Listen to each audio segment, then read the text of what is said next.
PM Modi की चेतावनी के बाद एक बात तो तय है और वो ये कि आतंकवाद जहां कहीं भी हो, लेकिन अगर भारत में अगर उसके वायरस मिलेंगे तो ढूंढ ढूंढ कर उन वायरसों को मारा भी जाएगा और ऐसी विचारधारा को सैनिटाइज भी किया जाएगा।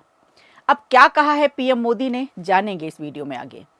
वहीं दूसरी तरफ बिहार की राजनीति में आज दूसरे फेज के मतदान पूरे हुए। अब कौन मारेगा दूसरे फेज में बाजी और किसकी बनेगी सरकार, जानेंगे इसे भी आगे वीडियो में। इसके अलावा निकाय चुनाव में किस जगह से साथ आए अजीत पवार और शरद पवार, एक नजर इस पर भी। नमस्कार, खबर प्रधान शो देख रहे हैं आप और मैं हूं निवेदिता।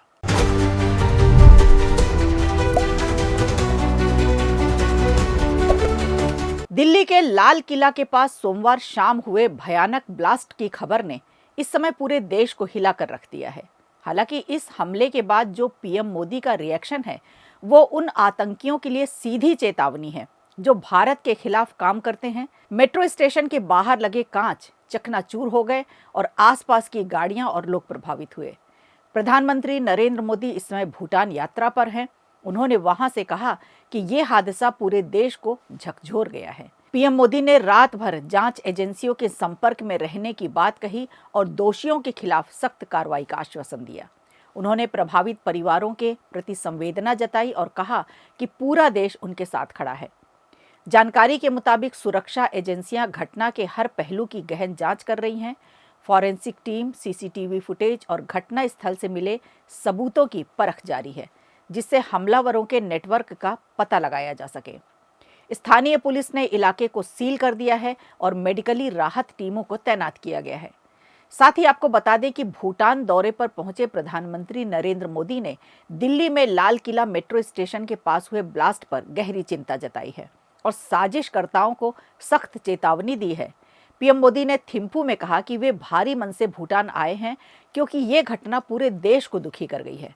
उन्होंने बताया कि वो पूरी रात जांच एजेंसियों के संपर्क में थे और आश्वासन दिया कि इस ब्लास्ट की साजिश रचने वालों को बिल्कुल भी नहीं छोड़ा जाएगा।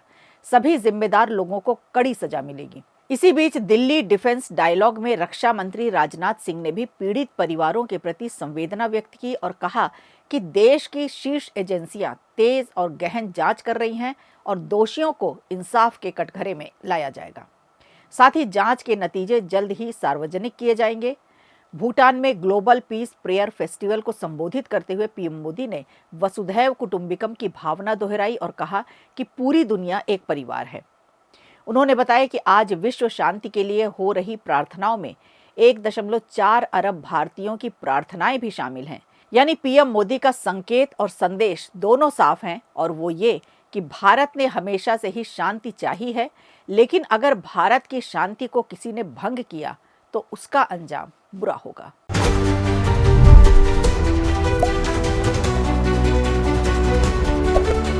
चलिए अब बात करते हैं बिहार विधानसभा चुनाव 2025 के दूसरे चरण के मतदान की, जो आज यानी 11 नवंबर को पूरा हो चुका है। ये चरण बेहद खास और निर्णायक है क्योंकि इसी में तय होगा कि सत्ता की चाबी किसके हाथ जाएगी। अब अगर इलाकों पर नजर डालें तो पता चलता है कि दूसरे चरण में 5 बड़े इलाकों की 122 सीटों पर वोट पड़े। सीमांचल, शाहाबाद, मगध, अंग प्रदेश, चंपारण और मिथिला, जिसमें मधुबनी शामिल है। इनमें से सीमांचल और शाहाबाद मगध वो क्षेत्र हैं जहां एनडीए और महागठबंधन दोनों की अग्नि परीक्षा है। राजनीतिक विश्लेषक बताते हैं कि सीमांचल और शाहाबाद मगध में महागठबंधन की पकड़ पारंपरिक रूप से मजबूत, एआईएमआईएम यानी ओवैसी की पार्टी की भी मजबूत एंट्री और इस बार प्रशांत किशोर की जन सुराज पार्टी समीकरण बिगाड़ने में उतरी हुई है। पिछले चुनाव यानी 2020 में सीमांचल में एनडीए ने अच्छा प्रदर्शन किया था, लेकिन इस बार परिस्थितियां बदली हुई दिख रही हैं। जन सुराज के आने से एनडीए का वोट बैंक खिसकता दिख रहा है। वहीं ओवैसी महागठबंधन के वोट काटने की रणनीति में लगे हैं। साल 2020 में तेजस्वी यादव की अगुवाई में महागठबंधन ने इतिहास रचा था। 110 सीटें जीती थीं, इनमें से 46 सीटें सिर्फ शाहाबाद और मगध से आई थीं। वहीं एनडीए यहां सिर्फ 23 सीटों पर सिमट गया था। शाहाबाद के 25 और मगध के 42 विधानसभा क्षेत्रों में यादव, कुर्मी, राजपूत, दलित वोटों का संतुलन बेहद अहम है। कुछ सीटों पर भूमिहार फैक्टर भी निर्णायक भूमिका में है, लेकिन सीमांचल में धार्मिक ध्रुवीकरण, शाहाबाद मगध में जातीय गोलबंदी। आपको बता दें कि सीमांचल में 24 सीटों में से साल 2020 में आंकड़े कुछ ऐसे रहे। एनडीए 12 सीटें, एआईएमआईएम 5 सीटें और महागठबंधन 6 सीटें। ओवैसी की पार्टी ने यहां मुस्लिम युवा वोटरों में अच्छी पैठ बनाई थी और इस बार और आक्रामक रणनीति के साथ मैदान में है। साल 2020 में इन क्षेत्रों में एनडीए को सरकार बनाने में सबसे बड़ा सहारा दिया था। 41 सीटों में एनडीए, 34 सीटें और महागठबंधन सिर्फ 7 सीटें, यानी सत्ता की सीढ़ी यहीं से होकर गुजरती है। पिछली बार दोनों गठबंधनों के बीच सीट का अंतर था केवल 15 सीटों का और वोट शेयर में अंतर। सुनकर चौंक जाएंगे। जी हाँ, एनडीए 37.27% और महागठबंधन 37.23%, यानी सिर्फ 0.03% का अंतर। तो अब एक बात तो साफ है और वो ये कि दूसरे चरण के नतीजे काफी ज्यादा रोमांचक और दिलचस्प होने वाले हैं। अब आपको क्या लगता है, कौन मारेगा दूसरे चरण में बाजी?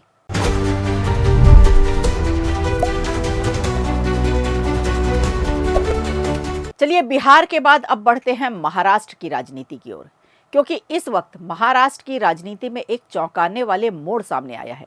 बताया जा रहा है कि दो विरोधी गुट अब एक साथ चुनाव लड़ते नजर आएंगे। जी हां, स्थानीय निकाय चुनावों से ठीक पहले कोल्हापुर के चांदगढ़ नगर परिषद चुनाव में एक दिलचस्प राजनीतिक गठजोड़ सामने आया है, जहां एक ओर महाराष्ट्र की राजनीति दो एनसीपी में बटी हुई है, एक शरद पवार के नेतृत्व में और दूसरी अजित पवार के नेतृत्व में। वहीं चांदगढ़ में इन दोनों ने चौंकाते हुए एक साथ मिलकर चुनाव लड़ने का फैसला किया है। चांदगढ़ पारंपरिक रूप से शरद पवार की एनसीपी का मजबूत गढ़ रहा है, लेकिन पार्टी विभाजन के बाद स्वतंत्र उम्मीदवार शिवाजी पाटिल ने सीट जीती और भाजपा को समर्थन दिया था। चांदगढ़ में राजर्षि शाहू विकास अघाड़ी नाम से नया गठबंधन बनाया गया है। इसकी घोषणा वरिष्ठ नेता और मंत्री हसन मुशर्रफ की मौजूदगी में की गई।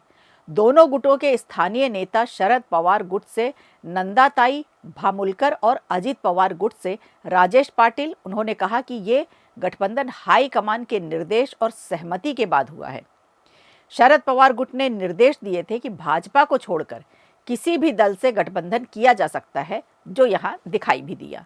मुशर्रफ का कहना है कि भाजपा के साथ संवाद ना होने के कारण वे राजनीतिक रूप से हाशिए पर जा रहे थे, इसलिए ये गठबंधन मजबूरी में लेकिन रणनीतिक रूप से किया गया है। चांदगढ़ से भाजपा नेता विनायक उर्फ अप्पी पाटिल ने इसे पूरी तरह से राजनीतिक अवसरवाद बताया। उन्होंने कहा कि दोनों एनसीपी साथ आए, इससे फर्क नहीं पड़ेगा, यहाँ के मतदाता हमारे विधायक के काम के आधार पर वोट करेंगे।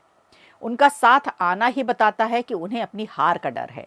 मुशर्रफ फिलहाल 4 नगर परिषदों पर ध्यान दे रहे हैं: चांदगढ़, गढ़िंगलाज, कागल और मुरगुंड। गढ़िंगलाज में बातचीत जारी है, कागल में बीजेपी और एनसीपी का गठबंधन संभव है, मुरगुंड में पहले से कई लोग बीजेपी में शामिल हुए, इसलिए गठबंधन की संभावना कम है। तो कुल मिलाकर चांदगढ़ में जो हुआ उसे महाराष्ट्र की राजनीति का अनपेक्षित ट्विस्ट कहा जा रहा है।